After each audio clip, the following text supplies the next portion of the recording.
গোপাল দাদু, তুমি অমন করে বসে আছো কেন গো? কি ভাবছো? আমরা খেলছি আর তুমি শুধু বসে বসে আমাদের দেখছো। তোমার মুখে হাসি নেই, কি হয়েছে দাদু? তোদের দাদার কথা মনে পড়ছে রে, তাই তোদের দিদিমার মন খারাপ। দিদিমার মন খারাপ হলে আমার মনও তো খারাপ হবেই না, হ্যাঁ?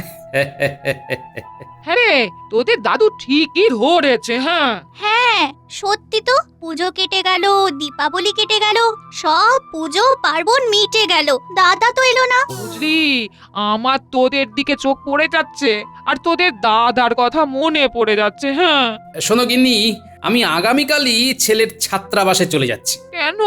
আমি খোকাকে নিয়ে আসতে যাব। তাহলে তো ভালোই হয়, কিন্তু মহারাজ কি ছুটি দেবে না? আমার অনেক ছুটি পাওনা আছে, আমি মহারাজকে বললে মহারাজ না করবেন না। তাহলে দাদু, দাদা কবে আসবে? এই তো কাল আনতে যাব, পরশু সকালে তোদের দাদাকে নিয়ে চলে আসবো। কি মজা কি মজা, দাদা আসবে। দেখলে তো, শুধু খোকা আসবে এই কথাটা উঠতেই পরিবেশটা কিরকম চনমনে হয়ে উঠলো।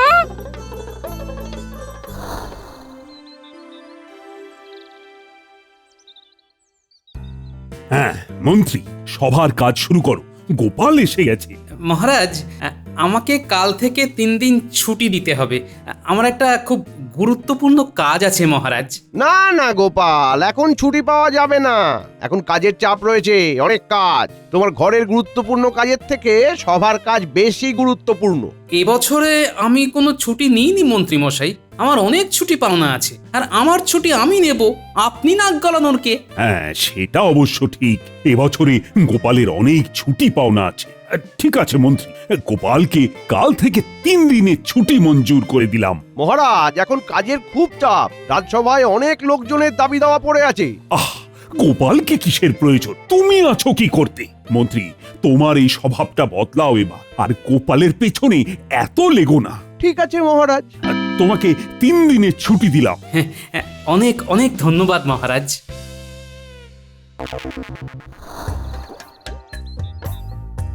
কি গো, পেলে ছুটি? হ্যাঁ পেয়েছি গিন্নি, পেয়েছি।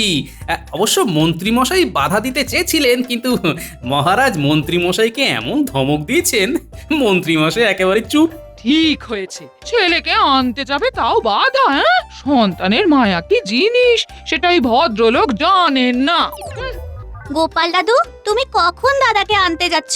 কাল খুব ভোরে বেরিয়ে যাব, বুঝলে? এই কদিন তোমাকে যে একা থাকতে হবে গিন্নি। কি বলছো গোপাল দাদু, আমরা আছি না, তুমি চলে যাবে, আমরা সবাই দিদার কাছে থাকবো। দিদা, একদম ভয় পেও না। আমরা থাকতে কেন ভয় পাবে দিদা? না রে না, তোদের মতো নাতি নাতনি থাকতে আমার কিসের ভয়? হ্যাঁ, তবে আমার সাহসী নাতি নাতনিরা থাকতে আমি চিন্তা করছি। শুধু একটা কথা, তোদের বাবা আর মায়ের থেকে অনুমতিটা নিয়ে আয়। আমরা নিয়ে এসেছি, তুমি যখন রাজসভাতে গিয়েছিলে তখন আমরা দিদাকে বলে বাড়ি গিয়ে সব বলেছি। ব্যাস, নাও গিন্নি, আজ গরম গরম লুচি আর ছাঁকা তেলে বেগুন ভাজা বানাও দেখি। কাছে যাচ্ছি।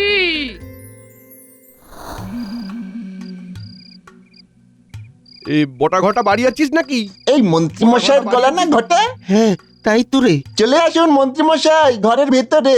এই ঘটা, যা বাইরের দরজাটা খুলে দে। আসুন মন্ত্রী মশাই আসুন। চল চল চল, তোদের সাথে অনেক কথা আছে, চল। বলুন মন্ত্রীমশাই, কি খবর? কিছু তো একটা করতে হবে বটা ঘটা, গোপালটা খুব বেড়ে যাচ্ছে, ওকে কিছুতেই বাগে আনতে পারছি না।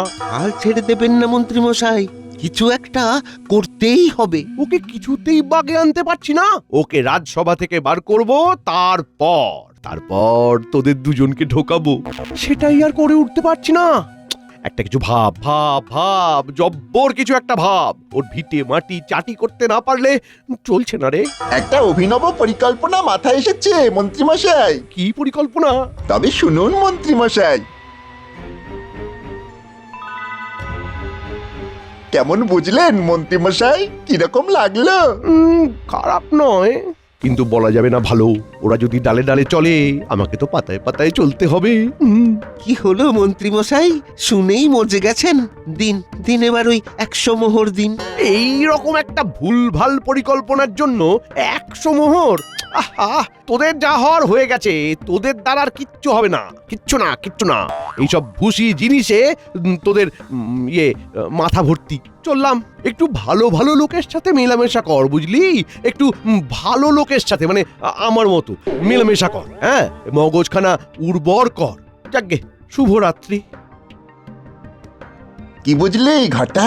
কি আর বুঝবো বটা, আমাদের ভাগ্য, আমাদের পরিকল্পনা মন্ত্রীমশাইয়ের পছন্দ হলো না। মন্ত্রীমশাইয়ের পছন্দ হয়েছে, কিন্তু মন্ত্রীমশাই বোঝালেন যে ওই পরিকল্পনাটা মন্ত্রীমশাইয়ের ভালো লাগেনি, পরিকল্পনাটা নিয়ে নিলেন।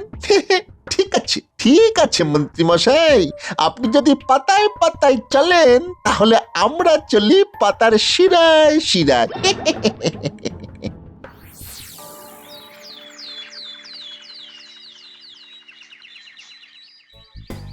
উঠে পড়ো গো গোপাল দাদা, উঠে পড়ো, উঠে পড়ো। এখন রওনা দিলে কাল ভোর ভোর পৌঁছে যাব। চলি গো। আরে কি মুশকিল, চলি বলতে নেই, বলতে হয় আসি। ঠিক আছে ঠিক আছে, আসি এবার, তাহলে আসি। হ্যাঁ, এবার এসো, আমাদের দাদাকে নিয়ে এসো। হ্যাঁ, আমরা খুব খেলবো। হ্যাঁ, দাদা কত জানে, দাদার কাছে অনেক কিছু শিখবো। দাদা কাল কখন আসবে? কাল নয়, পরশু আসবে সকালবেলা। আসি রে, সবাই শান্ত হয়ে থাকবি। আসি গো গিন্নি।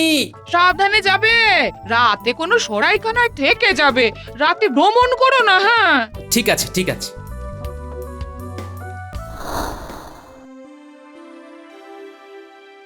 আজ দেখছি মন্ত্রী এখনো আসেনি। আহ, মন্ত্রী ছাড়া কাজ কিভাবে চলবে? আমার মন্ত্রীটাও হয়েছে একটা ফাঁকিবাজ। ফাঁকিবাজ মন্ত্রী, একটা ষড়যন্ত্রী। ঠিক বলেছ সভাকবি, কাজের কাজ তো কিছু করে না, শুধু গোপালের কিভাবে ক্ষতি করা যায় সেইটা ভাবে। অপরের ক্ষতির চিন্তা করলে নিজে ক্ষতিতে পড়বে, সেটা উনি জানেন না। কি হলো মন্ত্রী? একটা কাজে গিয়েছিলাম, কিন্তু দেরি হয়ে গেল। কি কাজ? মানে সেটা কি রাজসভা কেন্দ্রিক? একটা নকশা পেয়েছি। নকশাতে একটা ছন্দে ভরা কটা পংক্তি আছে। ছন্দ ভরা পংক্তি? সেটা কি? কাগজে লেখা আছে, 3 মাথার মোড়ে গিয়ে চুপটি করে দাঁড়াও, ডাইনে বামে না তাকিয়ে সোজা এগিয়ে যাও, খানিক দূরে দেখতে পাবে শুকনো একটা গাছ, সেই গাছেতে দোয়েল ফিঙে করছে তাদের নাচ। গাছের থেকে 100 পা সোজা এগিয়ে গিয়ে মাটি খুঁড়ে যা পাবে যাও রাজার বাড়ি নিয়ে। এর মানেটা কি হলো মন্ত্রী? আমাকে একটু বুঝিয়ে বলে দাও। এটার মধ্যে আছে গুপ্তধনের হদিশ। গুপ্তধন মানেই রাজমশাই আপনার রাজকোষ পূর্ণ। বাবা বাবা বাবা, খুব ভালো একটা খবর আনলে তো। তাহলে এর মধ্যেই আমার রাজকোষ একেবারে পূর্ণ হয়ে যাবে। এটা এখন আমার কাছেই থাকুক মহারাজ, আমি কাল জায়গাটা খুঁজতে যাব। কেমন?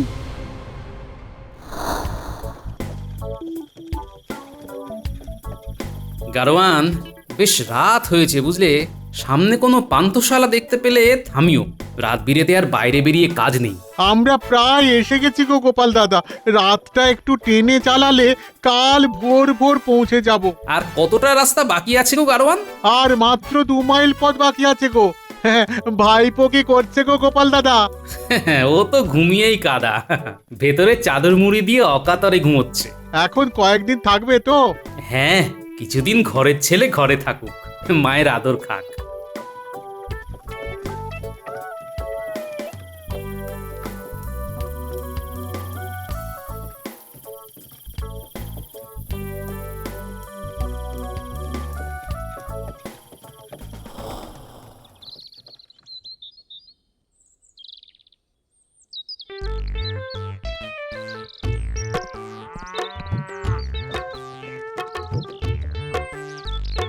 কই গো গিন্নি, আয় রে খোকা আয়।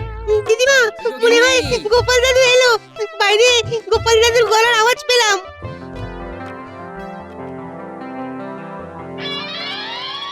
মা, আসছি বাবা, আসছি। কি মজা, দাদা এসে গেছে। চল চল চল চল।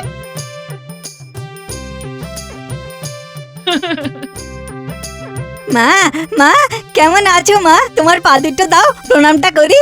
থাক থাক, বেঁচে থাক। শোনো গিন্নি, আমি বাজার যাচ্ছি বুঝলে, একটু ভালো বাজার করে নিয়ে আসি। তাড়াতাড়ি যখন ফিরে এসেছি তখন এই দিনটা আর কামাই করব না। এই আমার বানর সেনা, তোরা তোদের দাদাকে একদম কাজ ছাড়া করবি না, কেমন?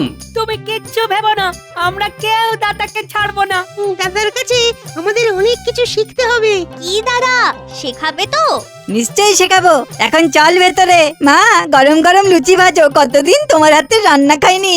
তোরা সবাই দাদাকে নিয়ে আমোদ আহ্লাদ কর, আমি চট করে বাজারটা করে নিয়ে আসি। মা যাই, পুকুর থেকে স্নান করে আসি, শরীর মন একেবারে তাজা হয়ে যাবে। না না, একদম নয়। তুই এখন কদিন তোলা জলে স্নান কর।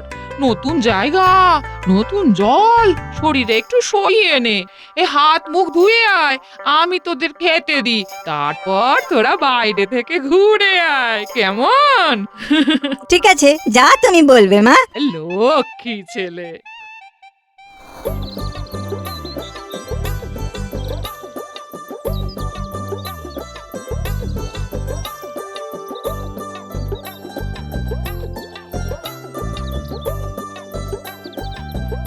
বুঝলি, কতদিন পরে আমি আমার গ্রামে এলাম, সব কিরকম বদলে গেছে। ঠিক বলেছো। আচ্ছা দাদা, তুমি যেখানে থাকো সেখানে তোমাকে সকাল থেকে কি কি করতে হয়? সকালবেলায় ঘুম থেকে উঠে বাগানে কাজ করতে হয়। আমাদের ছাত্রাবাসের বাগানে নানা ধরনের ফুল আছে। তারপর আমাদের জলখাবার খেয়ে পড়তে বসতে হয়।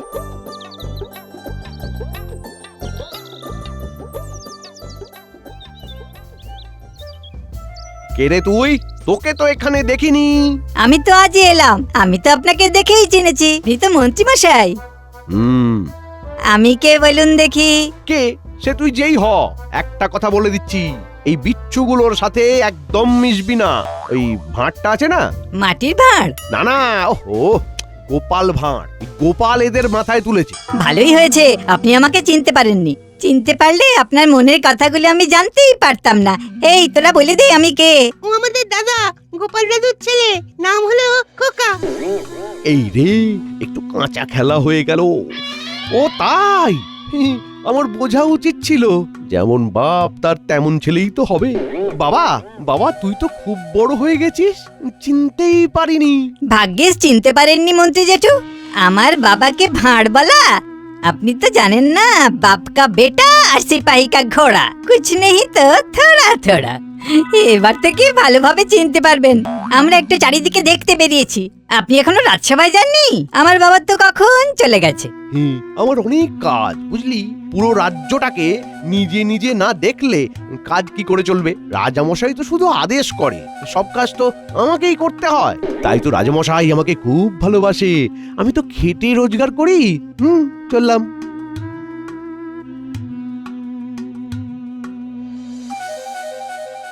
মন্ত্রী মশাই তো দেখছি পায়ে পা বেঁধে ঝগড়া করে গেল। ওটাই ওনার কাজ বাবা। আমাদের দুজনকে চিনতে পারছো না তো? আমি বড়টা। আমি খটা। দুদিন আগে রাতে মন্ত্রী মশাই আমাদের কাছে এসে তোমার বাবাকে এই কৃষ্ণনগর থেকে তাড়াবার পরিকল্পনা করছিল। আমরা দূর থেকে দেখছিলাম। মন্ত্রী মশাই তোমার সাথে কথা বলছিলেন। আমরা মুক্ত, আমরা সবার জন্য কাজ করে পেট ভরাই। মাথার কাজ করে ওই উপরি আয় করি। পরিকল্পনা করে তোমার বাবাকে তাড়াবার একটা উপায় বললাম। মাথার কাজের কোনো দাম দিল না, বলল কি না এটা কোনো পরিকল্পনাই নয়। কিন্তু মন্ত্রী মশাইকে তো আমরা চিনি, আমরা জানি আমাদের পরিকল্পনা মন্ত্রী মশাইয়ের খুব পছন্দ হয়েছে। শুধু পয়সা দেওয়ার ভয়ে আমাদের মুখের উপর বলে দিল পরিকল্পনাটা বাজে। ঠিক আছে, আগে তো বলো কি ছিল পরিকল্পনাটা। শুনবে তবে? শোনো, আমি তোমাকে বিনামূল্যেই পরিকল্পনাটা দিলাম। আমরা চাই মন্ত্রী মশাইয়ের শাস্তি হোক, অনেক সয়েছি, আর না। ঠিক আছে, আগে তো বলো কি ছিল পরিকল্পনাটা। বড়টা কাকা, ঘটা কাকা, বলো না। কি গো গোপাল, তুমি তো আজকে ছুটিতে ছিলে। আগে আমার কাজ সকাল সকাল মিটে গেল, তাই চলে এলাম মহারাজ। তা ভালোই করেছো। এদিকে একটা ভালো খবর আছে। মানে আমাদের মন্ত্রী একটা পুরনো কাগজ পেয়েছে, তাতে একটা গুপ্তধনের হদিশ আছে। তার মানে গোলমাল আছে। কার সর্বনাশ করতে যাচ্ছেন কে জানে। মহারাজ, গুপ্তধন মানে তো রাজকোষে সম্পদ বাড়া, এটা তো খুব ভালো, কিন্তু এটা সঠিক তো? মন্ত্রী তো তাই বলল। ওই তো মন্ত্রী এসে গেছে। ও মন্ত্রী, তুমি যে কাগজটা পেয়েছো সেটা সঠিক তো? 100% মহারাজ, আমি জায়গাটা কোথায় হতে পারে তার একটা আভাস পেয়েছি মহারাজ। কিরকম? এই দেখুন না, 3 মাথার মোড়ে গিয়ে চুপটি করে দাঁড়ালাম। তারপর কি আছে? হ্যাঁ, ডাইনে বামে না তাকিয়ে সোজা এগিয়ে যাও। সোজা এগোলাম।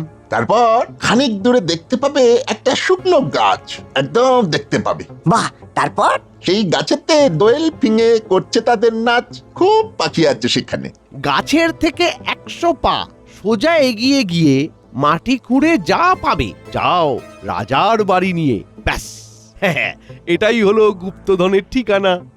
মানে তুমি জায়গাটা ভালো করে বুঝেছো তো? এই একদম হাতের তালুর মতো করে চিনেছি, বুঝেছি। কাল আমরা সবাই হেয়ালি পড়ে পড়ে সেইখানে যাব। কি গোপাল, যাবে তো? হ্যাঁ। ও, আরেকটা কথা, তোমার ছেলের সাথে দেখা হলো। ও মা, তোমার ছেলে এসেছে নাকি? বাবা বাবা বাবা, তাহলে কাল একবার আমার কাছে নিয়ে এসো। তোমার ছেলে মানে সে তো আমারও সন্তান তুল্য। আনবো মহারাজ। গোপাল একটু চিন্তায় আছে, তার মানে হেয়ালিটা ধরতে পেরে গেছে। কাল ওর বাড়ি ভাঙা হচ্ছে। কাল আমরা সবাই রাজসভায় যাব, তোমরা দুজনে অবশ্যই আসবে। মহারাজকে বলে তোমাদের পারিশ্রমিক ঠিক বার করে দেব, কোনো চিন্তা করো না। আমরা পারিশ্রমিক চাই না, ঠিকভাবে কাজ করে সৎ পথে বাঁচতে চাই। ঠিক আছে, আমি আমার বাবাকে দিয়ে বলাবো, দেখি কি করা যায়। চলো এবারে, মা কিন্তু চিন্তা করবে।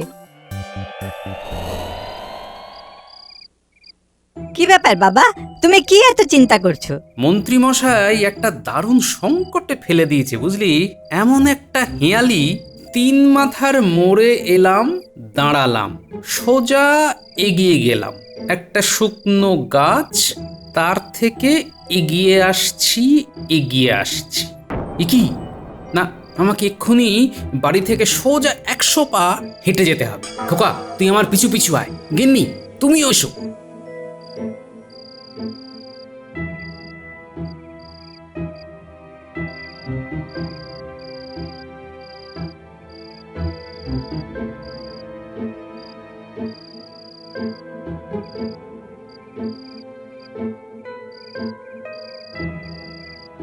সাতানব্বই পা, 98 পা, 99 পা, 100 পা।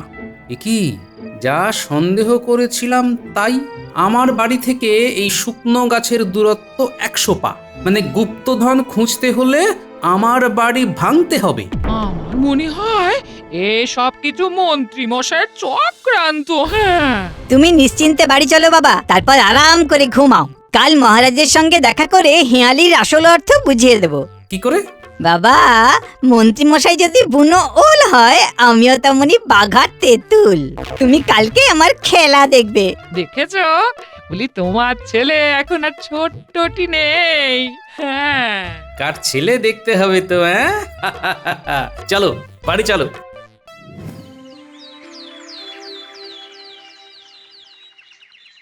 কি গো গোপাল, তোমার ছেলে কই? আসছে মহারাজ। ওই বুনোলদের সাথে লড়তে গেলে তো বাঘা তেঁতুল হতে হবে, তাইও বাঘা তেঁতুল নিয়ে আসছে মহারাজ। আবার হেয়ালি? এই এখানে বুনোলটা আবার কে? সেটাও জানতে পারবেন, একটু ধৈর্য ধরুন না। আরে ওই তো এসে গেছে। আরে খোকা, এসো এসো এসো, তারপর বলো কিরকম লাগছে? আপনার শাসনে কেউ কি খারাপ থাকতে পারে? বাহ বাহ বাহ বাহ, এই নাও খোকা, আমার মুক্তোর মালা। তোমাকে উপহার দিলাম। কি সুন্দর কথা বললে।